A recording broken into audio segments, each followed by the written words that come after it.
Դատախազությունը 2025 թվականի հունվարի 1-ից նոյեմբերի 1 ընկած ժամանակահատվածում պետական համայնքային շահերի պաշտպանության հայց հարուցելու բացառիկ լիազորության շրջանակում պետությանը կամ համայնքին է վերադարձրել 15 միլիոն 545 հազար ԱՄՆ դոլարին համարժեք 5 միլիարդ 947 միլիոն դրամ արժեքով գույք և դրամական միջոց։ Դրանցից 5 միլիարդ 697 միլիոն դրամը գույքերի շուկայական արժեքին մոտարկված կադաստրային արժեքների հանրագումարն է, մնացածը դրամական միջոցները։ Այս մասին տեղեկացնում են Հայաստանի Հանրապետության գլխավոր դատախազությունից։ Մասնավորապես Երևան քաղաքում Հայաստանի Հանրապետության սեփականության իրավունքն է վերականգնվել 4 միլիարդ 621 միլիոն դրամ շուկայականին մոտարկված կադաստրային արժեքով 9,6376 հեկտար մակերեսով հողամասերի և 6 քառակուսի մետր մակերեսով շինությունների նկատմամբ։ Մարզերում Հայաստանի Հանրապետության սեփականության իրավունքն է վերականգնվել 557 միլիոն 675 հազար դրամ շուկայականին մոտարկված կադաստրային արժեքով 24,2624 հեկտար մակերեսով հողամասերի նկատմամբ։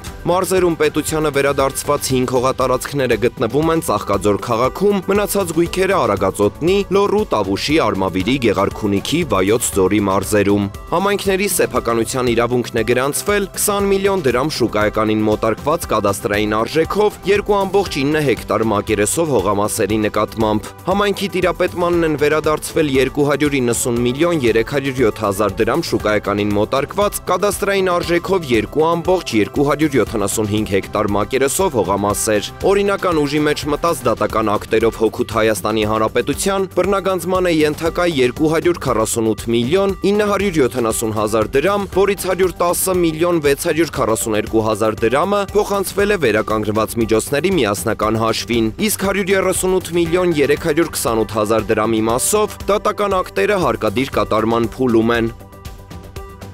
Աշխարհում պարենային անապահովությունը շարունակում է աճել պատերազմների, կլիմայական փոփոխությունների և տնտեսական ճգնաժամերի պատճառով։ ՖԱՕ-ի վերջին տվյալներով շուրջ 673 միլիոն մարդ ներկայում ապրում է սովի կամ սննդային անբավարարության պայմաններում, ինչը կազմում է համաշխարհային բնակչության մոտ 9%-ը։ Ամենախոցելի երկրները մնում են Կոնգոյի Դեմոկրատական Հանրապետությունը, Աֆղանստանը, Եմենը, Սուդանը և Հարավային Սուդանը, որտեղ հակամարտությունները, տեղահանումները և բերքի նվազման միտումները խորացնում են հումանիտար ճգնաժամը։ Այս երկրներում սննդամթերքի մատակարարումը հաճախ խափանվում է, իսկ գների աճը հասնում է պատմական բարձր մակարդակի։ Մյուս կողմից Ֆինլանդիան, Նորվեգիան և Իռլանդիան համարվում են պարենային անվտանգության առաջատար երկրներ։ Նրանց հաջողության հիմքում զարգացած գյուղատնտեսական տեխնոլոգիաներն են, կայուն մատակարարման շղթաները և պետական քաղաքականությունը, ուղղված պարենային կայունության ապահովմանը։ Մասնագետները զգուշացնում են կլիմայական փոփոխությունները, ջրային պաշարների պակասը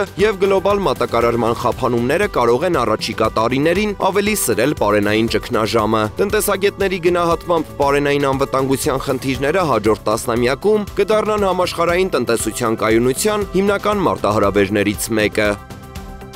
Հայաստանի Հանրապետության շրջակա միջավայրի նախարար Համբարձում Մաթևոսյանը հանդիպել է Հայաստանում Ամերիկայի առևտրի պալատի անդամների հետ։ Հանդիպման ընթացքում Հայաստանում Ամերիկայի առևտրի պալատի նախագահ Էլինա Մարկարյանը ներկայացրել է կազմակերպության գործունեության հիմնական ուղղությունները, ընդգծելով պալատի հանձնառությունը շարունակել գործել որպես կամուրջ կառավարության և բիզնես համայնքի միջև։ Քննարկվել է շրջակա միջավայրի ոլորտում պետական և մասնավոր հատվածների համագործակցության հնարավորությունները և ուղիները։ Առանձնակի անդրադարձ է կատարվել Հայաստանում արտադրողի ընդլայնված պատասխանատվության համակարգի ներդրմանը, նպատակ ունենալով խրախուսել մասնավոր հատվածի ներգրավվածությունն ու կառուցողական երկխոսությունն այս կարևոր բնապահպանական գործընթացում։ Նախարարը գործընկերներին է ներկայացրել ՄԱԿ-ի կենսաբազմազանության մասին կոնվենցիայի կողմերի 17-րդ համաժողովի նախապատրաստական աշխատանքների ընթացքը, կարևորելով մասնավոր հատվածի և քաղաքացիական հասարակության ներգրավվածության կարևորությունը։